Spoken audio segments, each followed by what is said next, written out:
The closer we get to the start of college basketball, the more I think the SEC is not necessarily going to be ready for Mark Pope and company.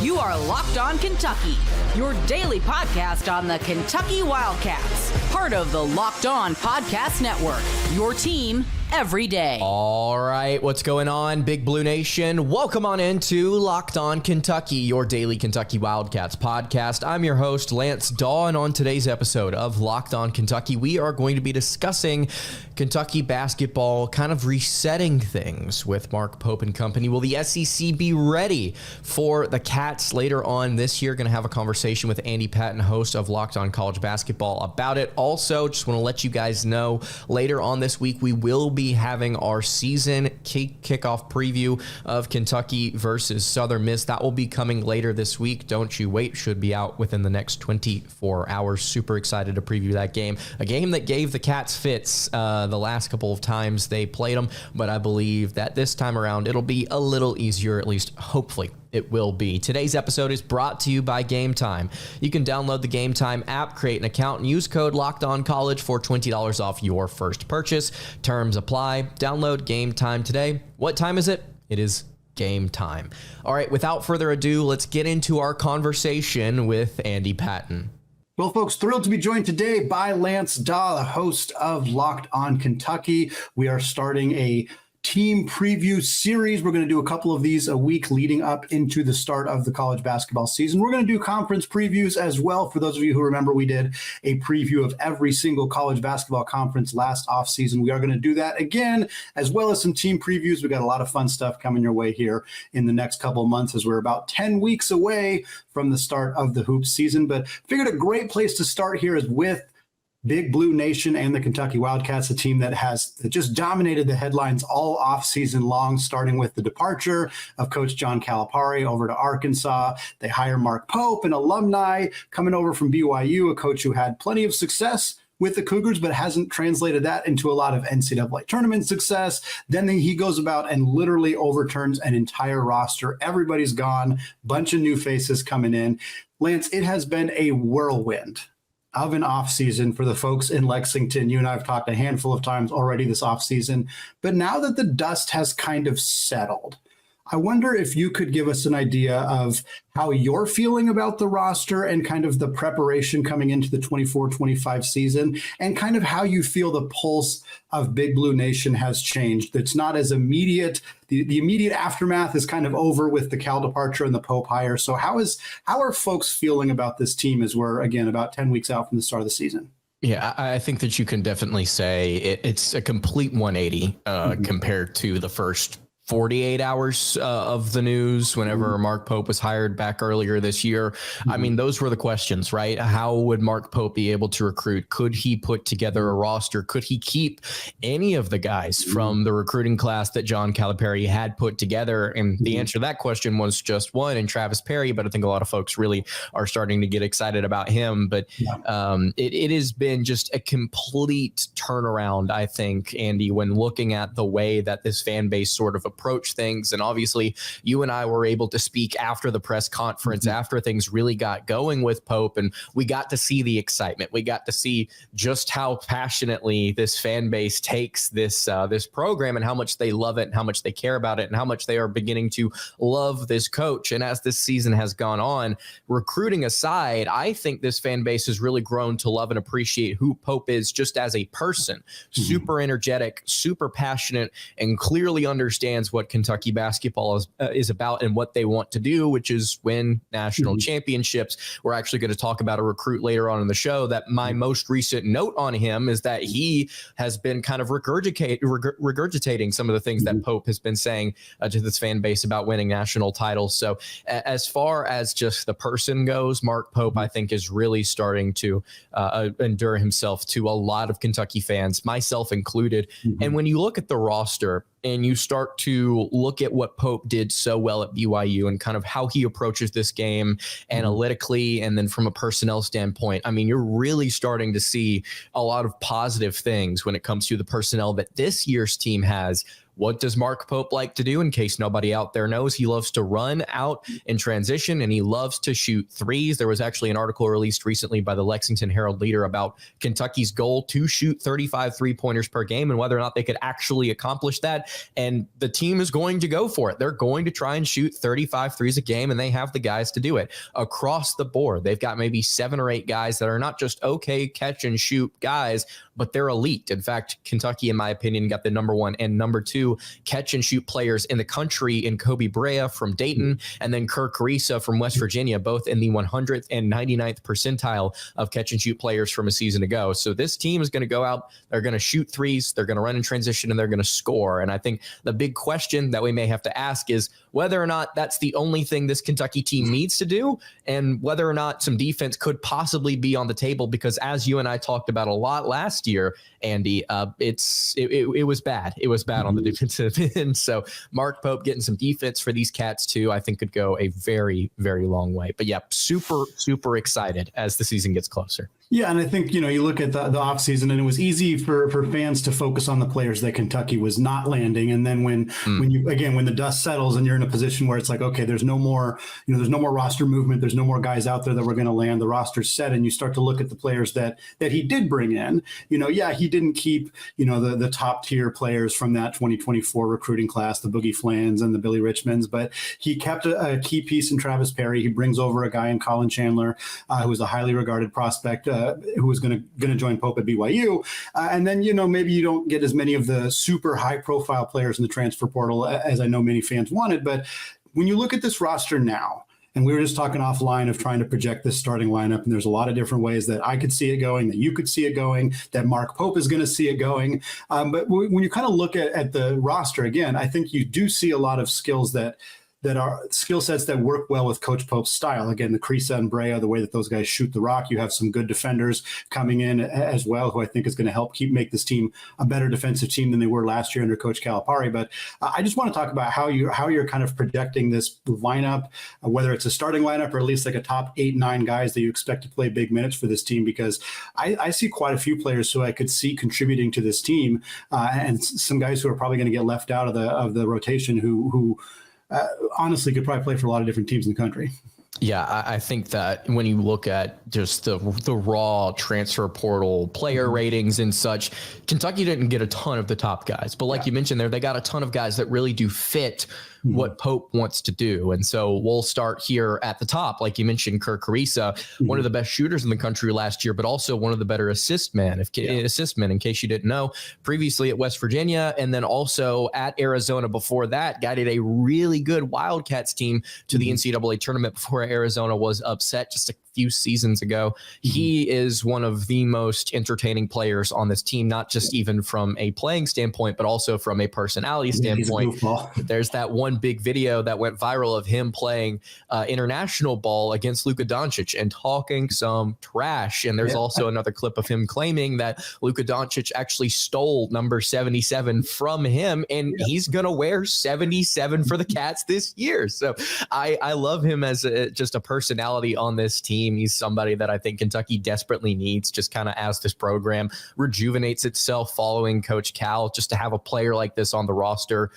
Turnover prone at times during his West Virginia and Arizona stints, but I do think his flashy passing and his excellent shooting go perfectly with what Pope want to do. And then there's his running mate in the backcourt, somebody that a lot of people in college basketball are going to be familiar with, and that is Lamont Butler. Defensively, one of the better players on this team. And then also on top of that, just one of the better leaders in all of college basketball, somebody that brought San Diego State to that national championship, one of the most important players on that run, I should say. And then when you look at just as you work your way down the backcourt, Kobe Brea from Dayton, objectively, in my opinion, the best shooter in the country last year. I know there's some guys that's 2 or 3 that are statistically a little higher than him, but at the same time, you really do start to appreciate what he did in the catch and shoot game, which is what he's going to do for Mark Pope. We haven't even gotten to Jackson Robinson yet, who I think is who's going to be probably this team's leading scorer. In my opinion, it just brought him in over from BYU, leading scorer on the team a season ago for the Cougs. came off the bench. I think he's going to start for Kentucky this year. So if you have Butler or Carissa at the point, if you have Brea at your shooting guard, then you've got Robinson at your small forward, you really start to see just the scoring that starts to pile up here. It's a lot of really talented guys that can shoot the basketball. Andrew Carr from Wake Forest, extremely underrated at that power forward spot. I think can do a lot for the Cats.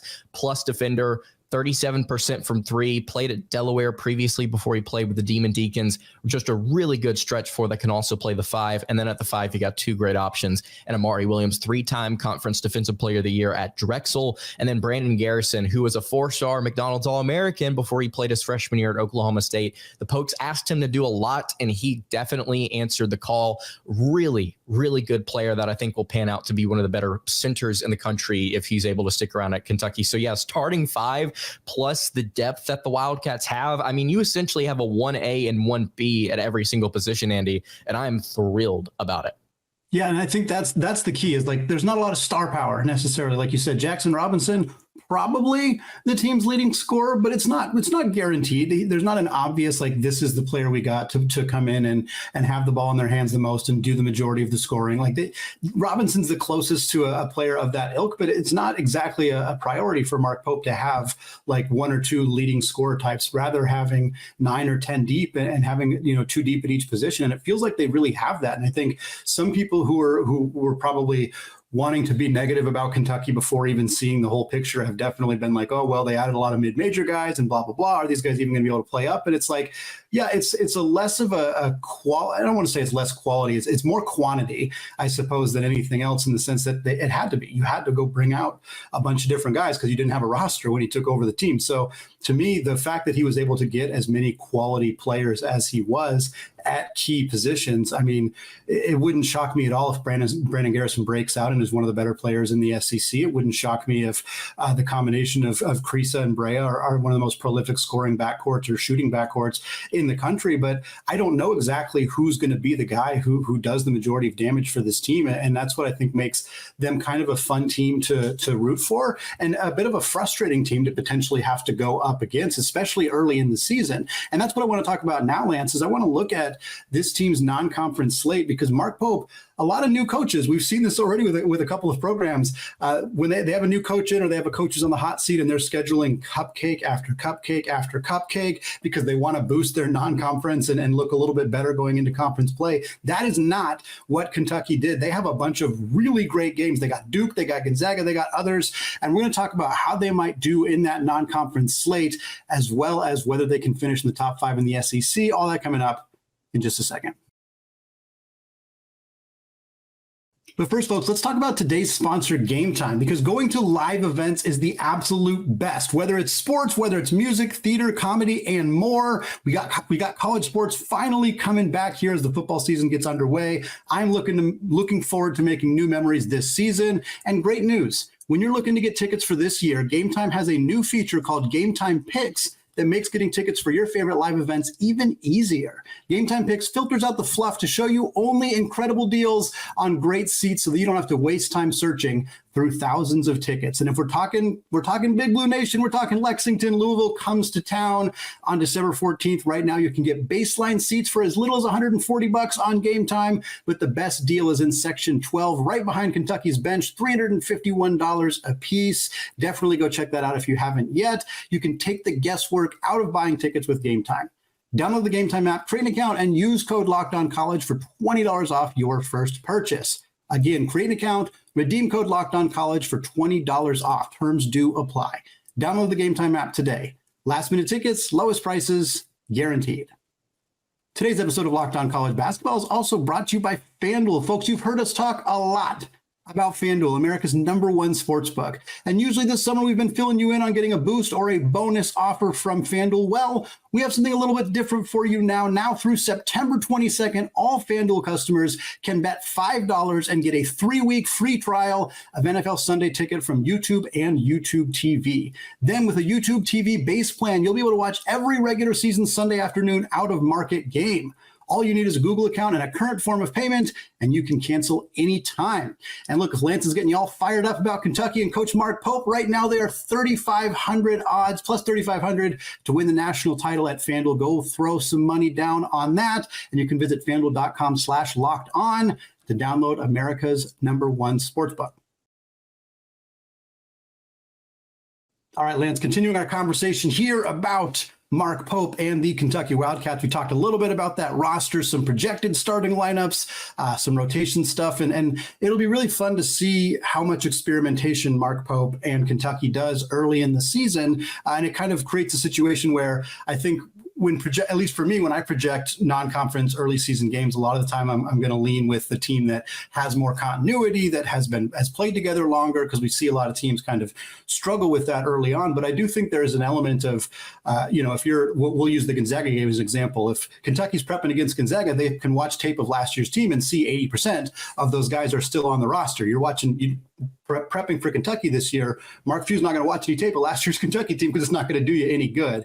And so I think that creates kind of an interesting wrinkle for especially very early in the season. And so you look at this non-conference schedule, and again, there could just be a whole bunch of cupcakes that make it easy for Mark Pope, to experiment with lineups and move some guys around and kind of figure out what works the best. But while there are some of those games, as every team has, you also got Duke in Atlanta, you got Clemson on the road, you got Gonzaga in Seattle, like we said, you got Louisville at home, you got Ohio State at Madison Square Garden. That's a lot of really good games. And how do you think for Mark Pope, how well do you think these types of games will prepare them for what's going to be a gauntlet in the SEC? And how do you kind of project them doing against this really good quality competition in the non-conference slate? Yeah, well, to answer the second question first, as far as how I could project them doing, I'll just say this: the fact that Kentucky is so experienced across the board, with bringing in all of these seniors and all of these upper class guys, it does make me feel optimistic about how they will fight against teams like Duke. And then obviously your question about, kind of how is Kentucky going to handle this rotation? Look, I think that may be an ongoing thing later into the non-conference slate as to kind of how to approach this with the starting lineup, because if we are correct, and if Lamont Butler and Kirk Ariza, what they're saying is correct, look, Butler's going to start. He's going to start at point guard for this team. And does that end up being the answer once you get towards maybe games like Clemson or Ohio State later on down the line? I'm not sure if it is going to be the answer. I'm not saying, and that's not me saying it's not going to be, by the way. It's just, I think there's a lot of different ways this team could mix and match their talent. It's a very high floor rotation. It's just trying to find the guys that kind of elevate your ceiling and getting those guys to start and then play the most minutes. I think that Kentucky's probably going to do a lot of work here. And I really think that when you look at the beginning of the schedule, yes, there are only 2 official games before you play Duke. You've got Wright State and then you've got Bucknell, but the Wildcats play 2 games, exhibition games, against some pretty good competition. Kentucky Wesleyan, who was a 20-plus win team, they're going to play them October 23rd, and then in an exhibition. And then Minnesota State, I believe it's Mankato. I don't know how to pronounce it, but they were 35-2 and were Division II national champions last year. And the Cats are going to play them before they open up their season. So you've essentially got 4 games there, 2 against lesser competition, but 4 games that you can kind of really figure out, okay, where does Carissa go in all of this? How is Jackson Robinson utilized with guys like Kobe Brea, Otega Owe, who's a really good 2-way player at Oklahoma from a season ago? How do they factor in this rotation as far as wings go? Colin Chandler and then Trent Noah, somebody that could play the 2 or the 3, those 2 guys. How do they factor in against maybe some of these more difficult opponents as you get into the beginning of the season before you play Duke? So I think there's going to be a lot of questioning and then obviously answering, hopefully, as you work your way through the schedule. But man, you look at Duke, right? That's going to be the tough one to start things off. And then you've got a little bit of a reprieve before you play at Clemson for the SEC ACC Challenge on December 3rd. Then right after that is the battle in Seattle against the Zags. Those 3 games right there are going to be really tough. You've got Louisville December 14th, as you teased earlier, going to be a massive showdown for Mark Pope, and then Pat Kelsey in Rupp Arena. Ohio State's going to be super tough as well. They're a borderline top 25 team, which is something that I don't think a lot of people realize. stabilized. They kind of fell off in the middle of the year and then were able to rally back. And their interim coach, if I'm not mistaken, they brought him on full time. Yep. So the Bucks going to be pretty solid. They've got Aaron Bradshaw, actually, who was formerly at Kentucky last year. So Duke, Clemson, Gonzaga, Louisville, Ohio State. I've continued to say those are the games. And to be honest with you, I think Kentucky won't be favored against Duke, the Zags, and that's pretty much it, unless Clemson just is able to kind of, roll out the gate and firing, and they're like a borderline top 25 team by the time the Wildcats face them. So I expect Kentucky to take 3 losses in this non-conference slate or less. And if they end up taking one more, we're going to have to really assess kind of what happened in the game. It's not more of like an indictment of, oh, well, this team's not ready, or, oh, this coaching staff's not doing a good job. It may just be, hey, you lost a game that you could have won and there were some crazy circumstances. But man, I expect Kentucky to actually play pretty well. They've got experience. They've got guys that fit their system. If anything, Andy, I'm actually expecting for Kentucky to surprise some folks. Maybe you upset Duke at the beginning of the year. Your offense clicks. You're maybe able to protect the rim a little bit better than people expect. And the Wildcats are off to a hot start. I think that it's more likely that Mark Pope and this Kentucky team come out firing in this non-conference slate and pick up some wins that people don't expect, as opposed to them still working out some kinks. At least that's where I currently sit right now. Yeah, I think that's a good assessment on this non-con. And I think 2 losses, 3 losses, 3 losses is not super alarming, depending on, again, what losses they are and how they happen. 4 losses, I don't think is a huge deal either. But again, it depends. If you get absolutely smoked by Louisville, that's probably not going to feel very good. And I don't think that's going to happen. But like that versus like a really narrow loss in the other 4 games, is a bit of a different context. But ultimately, what really is going to matter here is how Mark Pope and this team can do once they get into conference play, because the SEC is not getting any weaker whatsoever. Bama looks great. Tennessee still looks good even after losing Dalton Knecht and Santiago Vescovi. Auburn's going to be back with Janai Broom in the mix. Arkansas and John Calipari. We'll talk a little bit more about that in the final segment, but obviously that's still a very talented roster. Florida, I think, is up and coming. Now you add Texas into the mix. You add Oklahoma, maybe not as big of a needle mover, but they're still a quality team. This is going to be a tough slate. I mean, we're talking about those teams and we're not even mentioning Ole Miss or Mississippi State or South Carolina, who was a 6th seed last year. Like, there's a lot of really good depth in this league, and you feel good about Kentucky's depth and you feel good about their roster overall, but you got to go win night in and night out in order to be a top 5, top 4, top 3 team in this conference. It's obviously way too early to make full-on projections on how this is going to go, but knowing that you have a strong non-conference slate, knowing that you have a lot of players who've been in college basketball for 3 or 4 or 5 years, many of them who've been at the high major level, like, how do you kind of feel looking at this team, looking at the rest of the SEC, and how Mark Pope might navigate this first year in conference play? I think just off the bat, I think this may be the most talented league that we have seen, at least and possibly in my lifetime, from top to bottom. This may be the deepest SEC that we've seen. Now, I'm going to kind of walk back what I said with you in just a minute, kind of look at kind of how some of these teams may fare, especially in the first half of Kentucky's SEC slate, to kind of give you a detailed answer as to kind of how I feel the Cats are going to fare in the SEC. But, you look at a lot of these kind of middling teams, kind of middle of the pack teams in the league, and they've kind of infused themselves with all of this transfer portal talent, where you'll be able to look at a team like Ole Miss and say, hey, they've got some really good guys coming in just from a numbers standpoint. They've got guys that shot well and kind of fit their system. And hey, look at a team like Tennessee with Chaz Lanier. He's somebody that Kentucky really, really wanted, and they weren't able to get in the transfer portal. He could end up being their leading scorer. Of course, Arkansas. Plucked a couple of guys from Kentucky, got Janelle Davis, got Jonas Adu. I mean, that's a really good team on paper just because of their transfer portal additions. A team like Kentucky, if you want to argue them, there's so much talent that's kind of being added. It may be difficult to project every team outside of maybe Alabama and Auburn who feel like they're currently in a solidified class of their own. It may just be them, and then everybody else is really, really good to some extent in the SEC. Of course, this has kind of been a new developing thought on my show.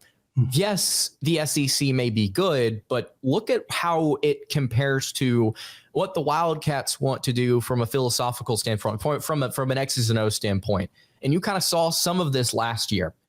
All right, before we wrap up our conversation, I want to tell you guys about our friends over at 5 Hour Energy. 5 Hour Energy can help you stay alert to watch all of your favorite games throughout the weekend, or if you stayed up late to see that intense overtime game, you can take a 5 Hour Energy shot in the morning so you can start your day. It's got zero sugar and a convenient portable size. It's the perfect pick-me-up for getting stuff done. And the 5 Hour Energy website has flavors galore. Watermelon, tropical burst, grape, which is my favorite, berry, and there is more flavors, all kinds of flavors for everyone. You can try them all. And if you're on the site, you even have the option to build your own 12 or 24 packs. So if you want to mix and match, kind of choose different flavors to try them, you can do that. And it's delivered right to your door. If you go to 5hourenergy.com, that is the number 5hourenergy.com, and get some 5 Hour Energy product today. You can use my promo code LOCKEDONCFB to receive 20% off your order. Again, LOCKEDONCFB,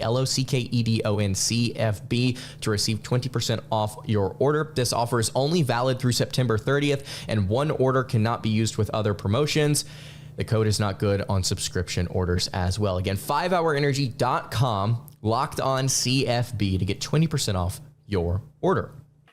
Mark Pope and Kentucky want to shoot threes, right? They want to go out there and they want to try the outside shot. They want to do it 35 times a game.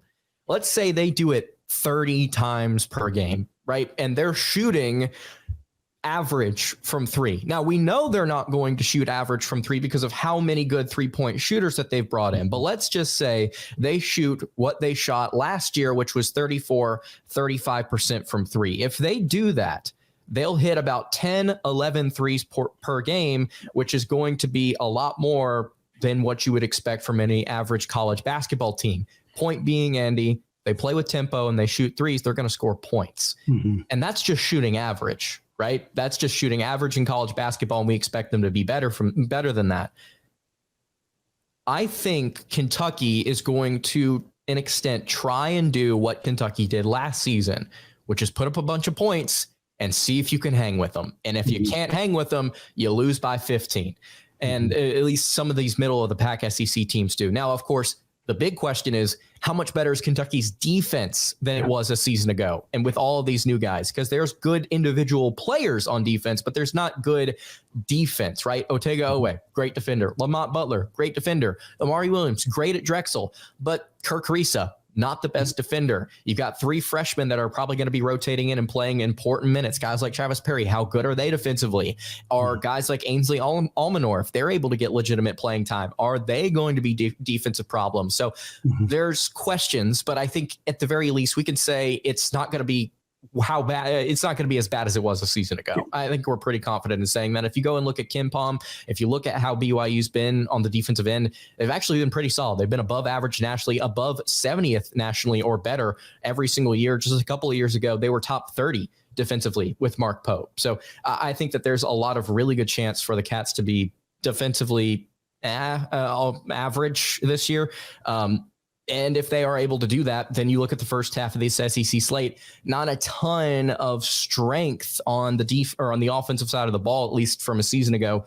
Georgia, Mississippi State, Texas A&M, Vanderbilt, Tennessee wasn't consistent offensively. Arkansas wasn't either, and I don't think they're going to be great this year. Ole Miss, still, I don't think it's going to be elite offensively. South Carolina, I mean, you look at teams like Alabama and Florida, yes, they are problems, but for the most part, there's not a ton of offensive strength, at least in the first half of the schedule. So again, to kind of say what I said at for the non-con, there's a lot of opportunity for Kentucky to kind of come out firing and win some games that maybe people don't expect them to. So I think this is a top half team in the SEC. I think this is a double bye team in the SEC. I think they are a top 4 seed for sure. And it's just a matter of whether or not they're able to kind of close some of these tough games out at home against teams like Alabama, Tennessee, not Vanderbilt, Auburn later on in the year. That may push them over the edge and get them closer to winning the SEC championship. But I expect them to compete right away. I expect them to compete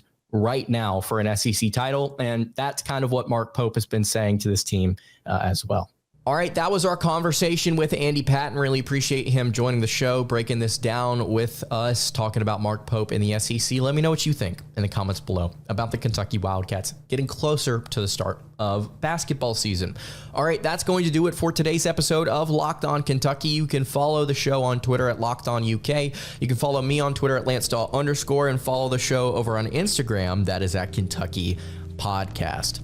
Any questions, comments, concerns, leave those in the YouTube comments below. Hit me on the socials. I will see you all tomorrow for yet another episode of Locked On Kentucky. Hope you guys have a great rest of your day, and God bless.